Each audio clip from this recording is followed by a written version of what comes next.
আমি দেখতে পেলাম এখানে ইনফ্লুয়েন্সাররা এগুলা খেলতে আসছে, মানে কেন ওদের উচিত হচ্ছে ফোন করে টিকটক বানানো, ওরা কেন গেম খেলতে আসছে? এই যে আমার সামনে যারা আছে ও একটা ইনফ্লুয়েন্সার, ও এখন আইফোন দিয়া টিকটক বানাবে, ও কেন আমার ভিডিও বানাবে?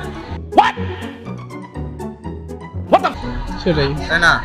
সিউ সিউ এমন সিউ না না ভাই কি আবার? হ্যাঁ ভাই কি? কাট আমি বলছি রনু ভাইয়ের ভাত শেষ। মজা আয়া। খুবই খুবই খুবই খুবই ডিসঅ্যাপয়েন্টিং একটা ব্যাপার। চোখ এখনো লাল কেন? আমার চোখ লাল দেখেন তো। না না আমি আমি হলাম যে একটু চোখে কম দেখি, তো এখন আমার চোখের মধ্যে যখন ময়লা ঢুকে তখন আমি একটা ড্রপার ইউজ করি। তো ড্রপারটা দিলে মনে করেন যে এই দেখেন আপনি নিচে দেখেন মাটি সব বালু ধুলা বালু, হ্যাঁ এগুলো চোখে পড়লে স্বাভাবিকভাবে আপনার চোখ লাল হবে না?